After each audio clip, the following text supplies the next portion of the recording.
लिंग का साइज कैसे बढ़ाया जाए, वो ऐसी कौन सी दो तरीके हैं जिससे जिन लोगों का लिंग छोटा है, माइक्रो पीनस की शिकायत है, वो लोग इन तरीकों को अपनाकर बड़ी आसानी से अपना लिंग का साइज को बढ़ा सके। और अगर आपको छोटी लिंग के साथ साथ आपको इरेक्टाइल डिस्फंक्शन भी हो रखी है, आपको नापुंसकता इंपोर्टेंसी की भी प्रॉब्लम आ चुका है, तो ये प्रॉब्लम भी जो है इसी के साथ ठीक हो जाए। तो ये एक बहुत ही महत्वपूर्ण वीडियो बनने वाली है, क्योंकि इस वीडियो में मैं ऐसी दो तरीकों के बारे में बताने वाला हूँ जो कि पुरुषों के लिए बहुत ही महत्वपूर्ण है। तो पुरुषों में जो दो मेन समस्याएं देखी जाती है, एक है उनका लिंग का आकार को लेकर, लिंग में पतलापन, छोटापन, सिकुड़न जो होती है, ये एक प्रॉब्लम हो गया। इसके अलावा और एक जो प्रॉब्लम होता है वो है इरेक्टाइल डिस्फंक्शन, यानी लिंग में सही से तनाव का ना आना। अब लिंग में सही से कड़कपन आएगा नहीं तो जाहिर सी बात है कि उसका साइज में कमी आ जाएगा। तो ये जो दो मेन समस्याएं है, इन्हीं दो समस्याओं को ठीक करने के लिए मैं ऐसी दो तरीकों के बारे में बताने वाला हूँ जो कि साइंटिफिकली प्रूवन है। तो मैं डॉक्टर सुप्रता और आप सभी को फिर से एक बार बहुत बहुत स्वागत करता हूं अपने इस YouTube channel homeo care tips पे। तो जो पहला प्रोसेस है वो है पिनाइल इम्प्लांट। इस तरह की ये जो आप लंबे लंबे सिलेंडर जैसा पाइप देख रहे हैं, ये सिलिकॉन की बनी हुई है। ये जो दो रॉड आप देख रहे हो, ये एक छोटी सी सर्जरी के जरिए आपका लिंग का अंदर, कॉर्पोरा का अंदर डाला जाता है। जहां तक मैं जानता हूं ये एक 30 to 45 मिनट का ऑपरेशन होता है, और जिस दिन आप ऑपरेशन करते हैं उसी दिन जो है आपको डिस्चार्ज भी किया जाता है अस्पताल से। इस प्रोसेस में आपका लिंग का साइज, आपका लिंग की आकार बहुत ही बढ़िया बन जाता है। लिंग की साइज की अगर बात करें तो पिनाइल इम्प्लांट के बाद आपका लिंग का साइज कम से कम 2 से 2.5 इंच तक बढ़ने वाला है। और इरेक्शन की अगर बात करें, जैसा इरेक्शन आप देखना चाहते हो अपना लिंग का, वैसा ही इरेक्शन आपको देखने को मिलेंगे। और इस सर्जरी को करने के बाद कम से कम आपको 15 साल तक इस प्रॉब्लम के लिए कोई भी मेडिसिन आपको खाने की दरकार नहीं पड़ेगी। एक पैसे का मेडिसिन आपको जो है इरेक्टाइल डिस्फंक्शन की प्रॉब्लम के लिए आपको खाने का दरकार पड़ेगी नहीं। जब चाहे, जितना देर तक चाहे, जितने बार चाहे आप सेक्स कर सकते हैं पिनाइल इम्प्लांट करवाने के बाद। दोस्तों ये एक बहुत ही बढ़िया प्रोसेस है और इसमें कोई भी साइड इफेक्ट नहीं होता है,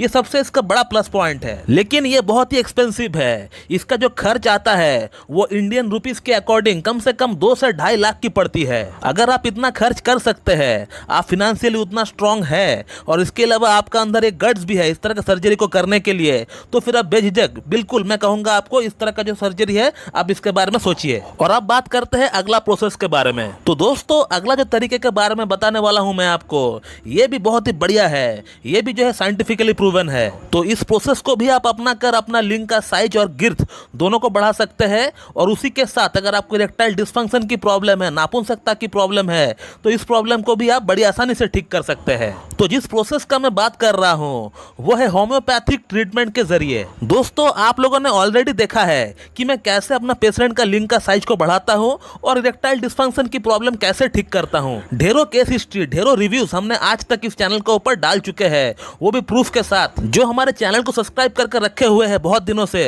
वो लोग जानते ही है, हमें अलग से बोलने का कोई दरकार पड़ता नहीं है उनके लिए। इस चैनल का ऊपर एक केस नाम का प्लेलिस्ट है, उस फोल्डर में, उस प्लेलिस्ट में जो जो वीडियोस है वो सभी पेशेंट रिव्यूज के लिए हमने बनाए हैं, कि जो बंदे हमारे पास ट्रीटमेंट कर रहे हैं वो हमसे ट्रीटमेंट लेकर कितना सेटिस्फाइड फील कर रहे हैं अपने आप को, ये वहां पे आपको देखने को मिलेंगे। आप उस प्लेलिस्ट का कम से कम 5-6 वीडियो भी अगर उठाकर देख लेंगे तो फिर आपको पता चल जाएगा कि वाकई में होम्योपैथी से इस तरह का प्रॉब्लम को ठीक करना कोई बड़ी बात है नहीं। और इरेक्टाइल डिस्फंक्शन की अगर बात करें तो उसका तो मैं हर दिन एक ना एक प्रूफ डालते रहता हूं अपना चैनल का ऊपर। अब बात करते हैं कि आखिरकार हमारा प्रॉब्लम ठीक कैसे होगा, हमारा लिंग का साइज कैसे बढ़ेगा, हमारे इरेक्टाइल डिस्फंक्शन की प्रॉब्लम कैसे ठीक होगा। तो एक चीज जो मैं आप लोगों को हमेशा अपना वीडियोस में बोलते रहता हूं कि होम्योपैथी में कोई भी प्रॉब्लम के लिए कोई फिक्स मेडिसिन आज तक नहीं बनी है। होम्योपैथी में एक ही दवा हजारों डिजीज में काम आती है। सिमिलरली होम्योपैथी में एक डिजीज के लिए हजारों मेडिसिन भी अवेलेबल होती है। आप मेरा इस बात को लिख लीजिए, आपका प्रॉब्लम तभी सॉल्व हो सकता है जब आप किसी क्लासिकल एमडी होम्योपैथ से मीट करके अपना प्रॉब्लम के अकॉर्डिंग ट्रीटमेंट लेंगे, खुद से अपना ट्रीटमेंट कराएंगे, कोई वीडियो देखकर मेडिसिन खाएंगे तो कोई फर्क आपको नहीं पड़ने वाला। छोटी मोटी चीजों के लिए आप होम्योपैथी जो है सेल्फ मेडिकेशन कर सकते हैं, उसमें कोई प्रॉब्लम नहीं है। लेकिन जब आपको सवाल आता है कोई बड़ा डिजीज को ठीक करने का या फिर ऐसा कोई डिसऑर्डर जिसको आपको ठीक करना है, तब आप बिल्कुल भी सेल्फ मेडिकेशन ना करें। क्योंकि मेरे ख्याल से आप लोग एक बात तो जानते ही होंगे कि होम्योपैथी में जो मेडिसिन दी जाती है वो आपका लक्षण के आधार पर दी जाती है। अब आपका लक्षण कोई भी मेडिसिन से मैच कर सकता है, वो सल्फर भी हो सकता है, वो लाइकोपोडियम भी हो सकता है, वो कैलकेरिया कार्ब भी हो सकता है, वो नाइट्रोमूर भी हो सकता है, कुछ भी हो सकता है। 93 होम्योपैथी में बड़ी पॉलीक्रस्ट रेमेडी है, उसमें से कुछ भी लक्षण आपका लक्षण हो सकता है। रहा बात लिंग का साइज को लेकर, वो आपका तभी बढ़ सकता है जब आपको कॉन्स्टिट्यूशनल ट्रीटमेंट दिया जाए। कॉन्स्टिट्यूशनल ट्रीटमेंट क्या होता है कि आपका पूरा सिम्टम लिया जाता है, उसमें आपका मेंटल फीलिंग्स देखा जाता है, आपका भूख कैसा है, आपका प्यास कैसा है, आपका सेक्स कैसा है, आपका स्टूल कैसा है, आपको पसीना कैसा छूटता है, आपको गुस्सा आता है कि नहीं, आप हॉट पेशेंट है, आप चिली पेशेंट है, आपको क्या पसंद है, आपको क्या नापसंद है, आपका फैमिली हिस्ट्री क्या है, आपका प्रेजेंट हिस्ट्री क्या है, आपका पास्ट हिस्ट्री क्या है, क्या कोई PQRS कोई पिकुलियर सिम्टम आपका अंदर है। तो ये सभी चीजें जो है हम लोग अकाउंट में अपना लेते हैं। और भी बहुत सारे सवाल होते हैं जो हमसे ट्रीटमेंट लिए हैं वो जानते ही है मैं उनसे किस तरह का सवाल पूछता हूँ। उन सभी क्वेश्चन का आंसर मिलने के बाद मैं उनके लिए एक ही मेडिसिन सेलेक्ट करता हूँ। ऐसा नहीं कि हमने उनसे बात करने के बाद 8-10 दवाइयाँ एक साथ चयन कर लिया। 8-10 दवाइयाँ खिलाने से पेशेंट का प्रॉब्लम सॉल्व नहीं होता है। यहाँ एक ही मेडिसिन को सेलेक्ट करना पड़ेगा आपको।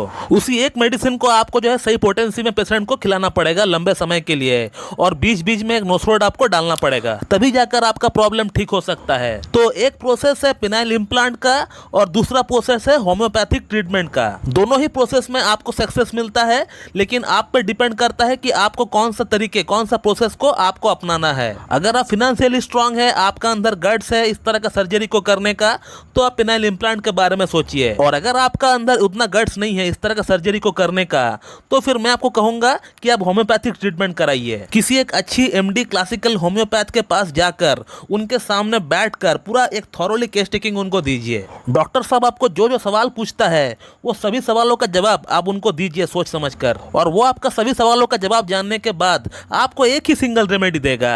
वही रेमेडी से जो है आपका सभी प्रॉब्लम ठीक होने वाला है। तो दोस्तों ये थे 2 तरीके। मैं आशा करता हूँ कि आप लोगों को मेरा ये वीडियो पसंद आएगी। So thank you very much and have a good day.